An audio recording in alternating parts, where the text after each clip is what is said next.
Está no ar mais uma conversa com, e hoje vamos ter como convidada, ou temos como convidada, a doutora Camila Neto, da PSION, uma associação que de forma benemérita vai trabalhando e apoiando vítimas e não só de várias situações, mas hoje especificamente vamos falar, e até porque esta semana em Portugal sublinhou-se o dia de luto relacionado com as vítimas de violência doméstica e também se está a comemorar o Dia Internacional da Mulher. Vamos falar sobre a temática, infelizmente, e cada vez que convido a doutora Camila para vir cá é para falar deste tema que, infelizmente, temos que abordá-lo, porque não é possível deixar cair no esquecimento, nem queremos. Obrigado desde já por ter aceitado uma vez mais o nosso convite. É um prazer estar aqui hoje. Obrigado. 2021 morreram 23 pessoas por violência doméstica em Portugal. 16 mulheres estão nos números e normalmente nós vamos também diariamente folheando os jornais, ouvindo as notícias que esta situação da violência doméstica vai continuando. No vosso caso, na associação, como é que foi, e porque nós também tivemos esta fase da pandemia, como é que foi em termos de números? Os números que nos são dados, e nós sabemos que estes às vezes valem o que valem, não é? Relativamente a 2020 há um decréscimo. Pode dizer-se que foi mesmo assim, ou ainda continuamos a ter números que são disfarçados porque há muita gente que retira queixas, que não apresenta queixas, não há denúncias? Sim, nós temos a consciência que efetivamente não chegamos ainda a todas as vítimas. A pandemia trouxe-nos inúmeras preocupações a nós enquanto técnicos, porque como sabemos, o facto da vítima estar muito mais coagida, muito mais controlada pelo agressor, dificulta a procura de ajuda. Enquanto técnicos, seja da área de segurança, seja nós, enquanto técnicos de apoio à vítima, de facto unimos-nos no sentido de conseguir alcançar o maior número de vítimas possível. Nós, na associação, na PSION, notamos que houve um acréscimo na procura de ajuda desde 2019 até 2021. Portanto, o período de pandemia também. O período de pandemia também. Não sei se reflexo do trabalho que também temos vindo a fazer de sensibilização, quer na comunidade, quer com os agentes de primeira linha. Notamos que, efetivamente, quem mais nos sinaliza as vítimas de violência doméstica são as forças de segurança, de justiça, as assistentes sociais que estão no terreno e, portanto, conhecem as famílias e as suas problemáticas, e percebemos que muitas vítimas chegam até nós já com queixas formalizadas. Conseguimos fazer esse levantamento. É certo que haverá muitas outras que provavelmente nunca terão denunciado a situação de violência doméstica e, portanto, ainda viverão num contexto de uma relação abusiva.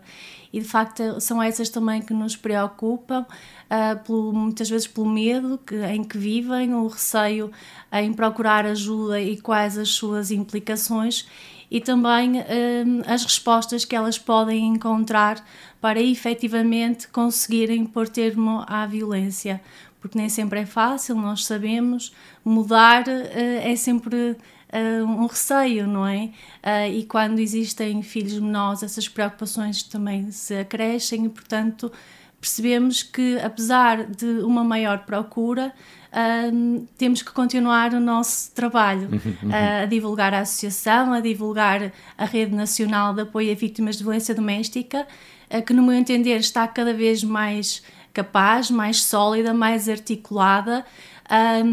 Há um trabalho que nós temos feito no sentido de quando uma estrutura de atendimento a vítimas de violência doméstica recolhe uma participação, uma vítima contacta e a vítima não reside naquele concelho, de articular com a estrutura local. Para quê? Para que seja mais fácil o apoio. Nem sempre elas têm condições para sair sem que o agressor se aperceba de que, de facto, há este pedido de ajuda e, portanto, isso facilita a procura de ajuda, no meu entendimento. Os casos que vos chegam, em termos percentuais, se pudermos falar sobre percentagens, E isto foi mudando porque antigamente, e lá vamos nós tocar nos ditados populares que muito em voga e serviram muitas vezes para sustentar uma situação de violência e de abuso constante. Entre marido e mulher não se mete a colher, é o mais conhecido. Mas com toda esta forma de se ter exponenciado o tema, de colocar à disposição mecanismos das vítimas para poderem apresentar as suas queixas, o que é que tem notado enquanto profissional da área? Quem vos chega já com um tempo longo de uma situação de violência doméstica, ou as mulheres começam agora cada vez mais, logo numa fase inicial, tentando colocar um ponto final, contactam a associação? Infelizmente ainda são mais os casos em que a relação abusiva dura há vários anos. Dentro deste contexto de relação abusiva acontecem várias formas de violência. Isto é quase um padrão para todas as situações que acompanhamos. Portanto, estamos a falar quase sempre de violência física, violência psicológica, financeira e muitas vezes também sexual. Inclusivamente, acho que até no que diz respeito até à violência sexual, há uma maior abertura por parte das vítimas e um maior conhecimento também de que aquilo efetivamente é violência.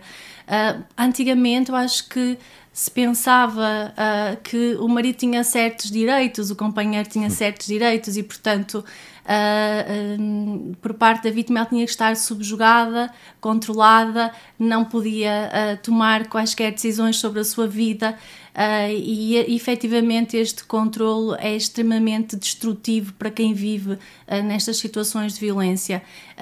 Muitas vezes pensamos que a violência física é aquela que causa maior sofrimento, mas isto não é verdade.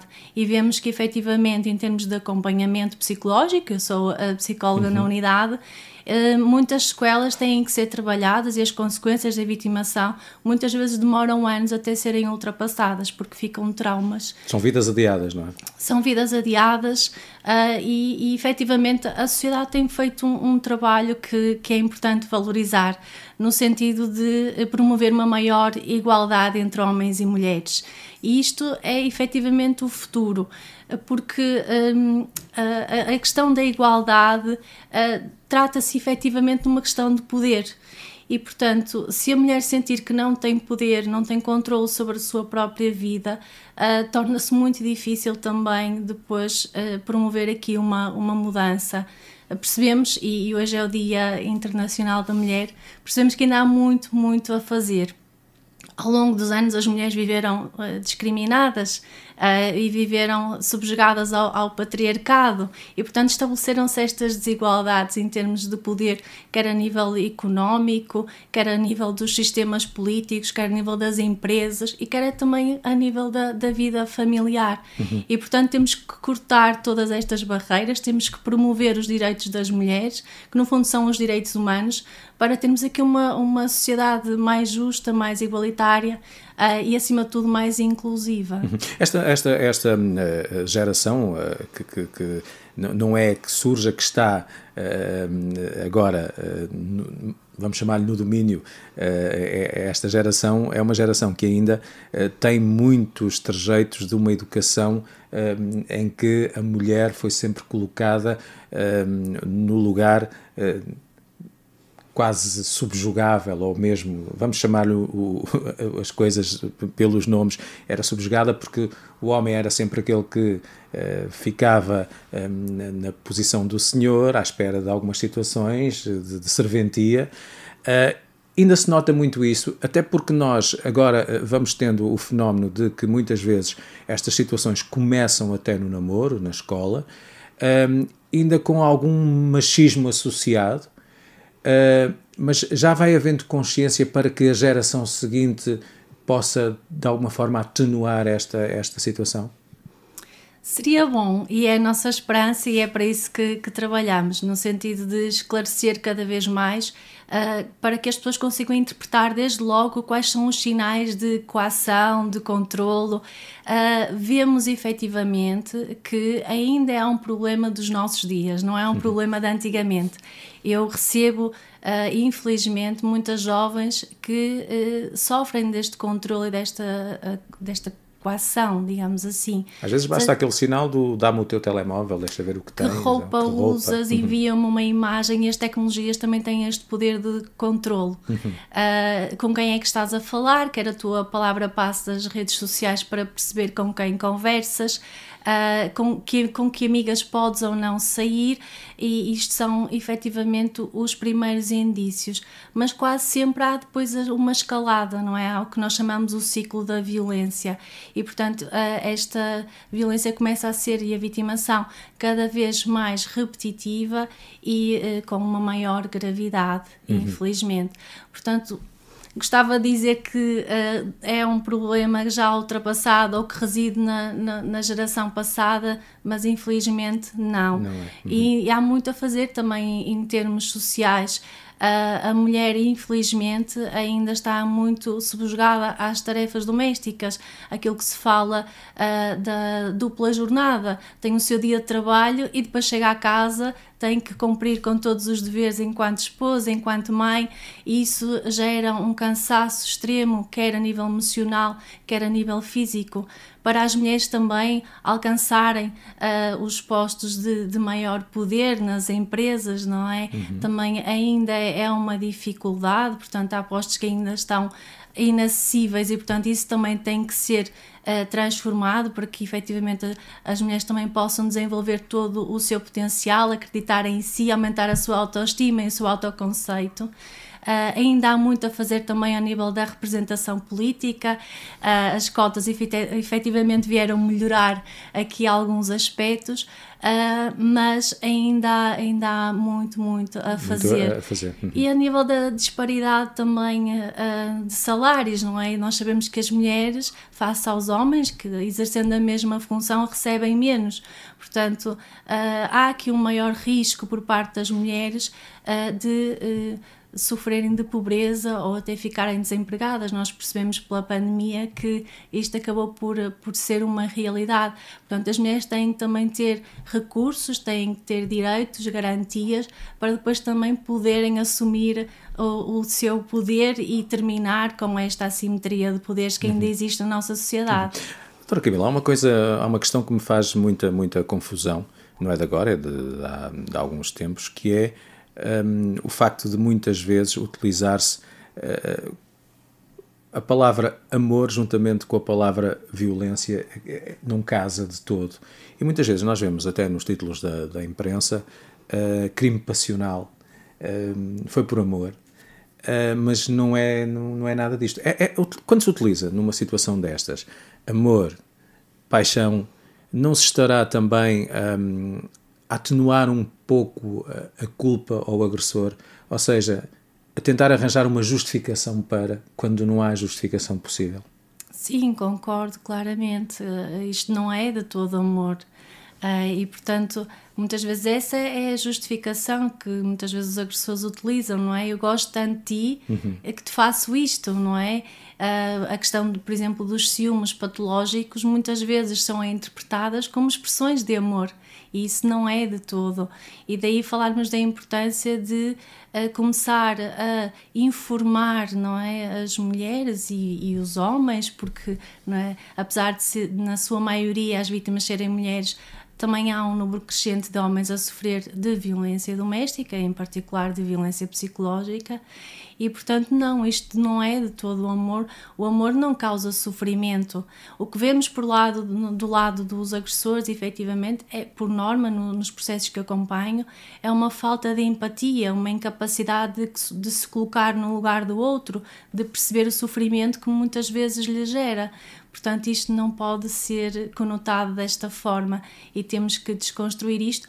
E, por norma, o salto para a mudança acontece quando efetivamente a vítima percebe: não, isto não é amor, eu estou a destruir-me, estou para um caminho onde efetivamente eu vou ter consequências para toda a minha vida, porque efetivamente, quando são muitos e muitos anos de vitimação, acaba sempre por surgir algumas sintomatologias ansiosas, depressivas e muitas vezes até diagnósticos de stress pós-traumático, que obrigam aqui uma intervenção, primeiramente de estabilização emocional, e depois, já de um processo psicoterapêutico.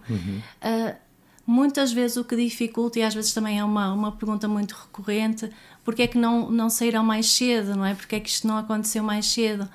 A resposta que eu costumo dar é que cada pessoa tem o seu tempo, porque tem a esperança, porque tem o sentimento. A dependência emocional é um fator que leva à manutenção da relação abusiva e, portanto, cada uma precisa efetivamente de atingir aquele limite em que pensa que de facto agora a prioridade é ela, agora tem que cuidar dela, porque passa sempre uma vida quase a satisfazer as necessidades do outro e a viver em função do outro e daquilo que ele pretende. Em 2020, corrija-me se estiver errado, conseguiram criar mais duas casas-abrigo, 2 espaços de abrigo. Como é que estamos nesta altura em termos de ocupação? Nota-se também essa subida de ocupação nesse espaço?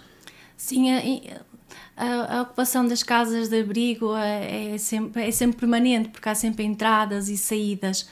Temos 2 valências distintas, que são as respostas de emergência, onde as vítimas podem permanecer até 15 dias e, portanto, para aqueles processos em que nós precisamos só ali de uma resposta muito curta, optamos por este tipo de acolhimento. E depois temos as casas de abrigo, onde as vítimas podem ficar até 1 ano. E, portanto, nós vamos aproveitando, digamos assim, estes 2 recursos mediante as necessidades que vamos vendo no terreno. Até ao momento nunca tive a recusa nem a impossibilidade de integrar nenhuma das minhas vítimas de violência doméstica. Acredito sim que as estruturas de acolhimento e as de atendimento hoje funcionam muito melhor graças à pandemia, portanto foi uma coisa positiva, uniu-nos no sentido de criarmos respostas mais eficazes e também comunicarmos mais internamente a rede, que foi um aspecto muito positivo. Acho sim que seria importante pensarmos noutras respostas que não as respostas de acolhimento. Uma vítima ser integrada numa casa-abrigo ou numa resposta de emergência, se esta vítima estiver integrada, se trabalhar, se tiver a sua família, ela vai ser retirada do seu contexto para estar ali numa outra resposta isolada. Claro que nas situações que envolve risco elevado, temos sempre que promover a integração para salvaguardar a vítima, para que ela esteja em segurança. Todavia, a maioria dos casos não envolve um risco elevado, e ainda bem, e poderiam existir na comunidade outras respostas que pudessem favorecer aqui o processo de autonomização.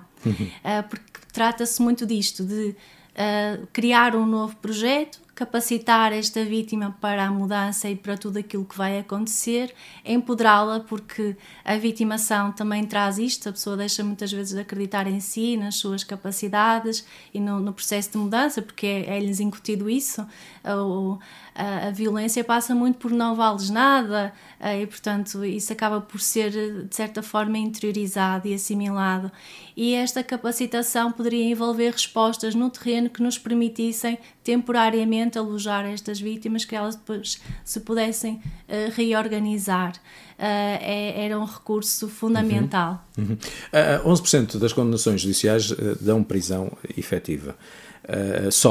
Nós estamos a falar, e há quem considere que as queixas que aparecem, como no início da conversa fomos falando, uma ponta do iceberg. Ainda há muita desistência na hora de efetivamente em tribunal querer seguir com o processo para a frente, e nestes casos muitas vezes há um retorno ao casal, há um retorno a casa. Há muita reincidência depois também? Sim, sim, porque não há uma resposta efetiva para o problema, há um adiamento. Por vezes, no desespero, não é? Uma vítima faz uma participação, faz uma queixa, não é? E depois pondera se efetivamente quer sair daquele contexto abusivo e muitas vezes depois remete-se ao silêncio. E há ali um prazo em que o agressor torna-se a melhor pessoa do mundo, não é? Aparentemente. Sim, é a questão do ciclo da violência. São vítimas, não é? É todo um ciclo. Pronto, nós sabemos que a violência doméstica tem aqui um ciclo em que começa pela tensão, não é? Pela explosão e depois vem a lua de mel. A lua de mel. E portanto, nessa lua de mel eles tentam convencer, não é, a vítima de que existe o amor, não é, que as coisas vão mudar, que há esperança para a relação e portanto acabam por alimentar a relação. Nos crimes de violência doméstica, sendo um crime público, não há lugar à desistência, mas há sim arquivamento por falta de prova. E, portanto, quando elas se recusam a avançar, porque não querem prestar declarações, é difícil depois avançar com os processos de crime. Existe também um outro mecanismo, que é a suspensão provisória dos processos, e esses sim já permitem aqui algumas medidas de coação e algumas tentativas de trabalhar um pouco estas situações de violência doméstica, mas infelizmente ainda existem muitos casos que acabam em arquivamento, mas que mais tarde muitas vezes acabam por haver novas situações e depois sim aí prosseguir para julgamento. Relativamente, e vamos caminhando para o final da nossa conversa, relativamente a este tipo de situações que chegam à PSION, as vítimas dão o primeiro passo, chegam também porque há gente que observa e diz e denuncia, faz a denúncia. Como é que funciona? E quem quer naturalmente ter esse apoio, o que é que deve fazer? Junto já de 3 perguntas. A maioria dos nossos casos, dado o levantamento que fizemos agora no ano de 2021, tem-nos chegado efetivamente encaminhada pelos agentes de primeira linha. E, portanto, acredito que seja fruto do trabalho também que fazemos em rede. Depois existem pessoas que nos procuram, sim, por iniciativa própria, ou porque já ouviram falar, ou porque conhecem alguém que também recebeu apoio na PSION e, portanto, vão aqui passando a palavra e falando um bocadinho da nossa existência. Mas efetivamente ainda são os agentes de primeira linha aqueles que nos encaminham. Portanto, os gabinetes criados em termos de muitas vezes de esquadra de polícia têm efetivamente estado a funcionar. Sim, tem sempre como objetivo falar da existência da estrutura local, do apoio que podem receber, que é um apoio gratuito e confidencial, e portanto tudo aquilo que é tratado é de forma sigilosa e respeitosa, em que não há julgamento. O objetivo é apoiar, é consolidar aqui a mudança, promover esta capacitação e empoderamento e consciência também para a relação abusiva. E portanto muitas vezes também nos chegam até nós vítimas que não querem fazer logo uma queixa e, portanto, nós também a podemos trabalhar no sentido, trabalhar psicologicamente, não é? No sentido de se consciencializar para a mudança, e às vezes a queixa surge numa fase posterior e, portanto, quem no fundo estiver neste momento numa situação de violência doméstica pode e deve recorrer a nós. Teremos com certeza aqui muitas respostas que a poderão ajudar no sentido de abandonar esta relação e construir um novo projeto de vida, que isso também é muito importante. A partir do momento que as pessoas têm uma orientação, sabem o que é que querem, como é que podem chegar até lá, e isso fazemos também obviamente em articulação com toda a rede, porque muitas vezes são necessários apoios a nível social, também apoio jurídico, muitas vezes para as queixas de violência doméstica, e no fundo as estruturas têm também esta vantagem, que é agregam todos estes parceiros, digamos assim, e fazemos a ponte. Portanto, dá uma maior credibilidade a todo o sistema e uma maior segurança à vítima, que percebe através da nossa condução do processo o que é necessário, aonde é que se vai dirigir. Muitas vezes nós fazemos primeiramente esse contacto para dar a conhecer quais são as necessidades, portanto somos este suporte. E que gostava de dizer que não estão sós, não é? Que este é o lema da nossa campanha deste ano e que estamos lá sempre para ajudar. Muito bem, basta contactar a PSION, Associação para a Educação, Desenvolvimento e Intervenção nas Comunidades, redes sociais, tendo acesso, naturalmente estão lá, basta procurar. Há essa articulação a funcionar em rede, que também é muito, muito importante.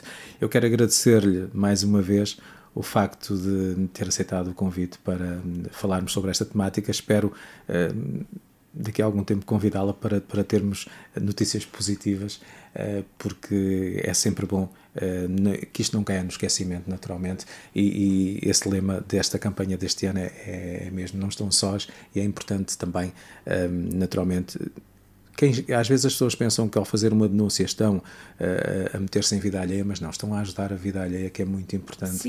E é importante que não caia no esquecimento, naturalmente. Muito obrigado. Obrigada por ter cá estado connosco. E todos nós somos agentes de mudança, portanto todos nós temos esta responsabilidade e quem sabe daqui a alguns anos também teremos com certeza notícias muito positivas, porque estamos todos envolvidos nesta luta. Muito obrigado. Muito obrigada. Doutora Camila Neto esteve à conversa connosco, recordo novamente, da PSION, Associação para a Educação, Desenvolvimento e Intervenção nas Comunidades, e, portanto, para quem precisa de ajuda, é uma porta que está sempre aberta. Obrigado.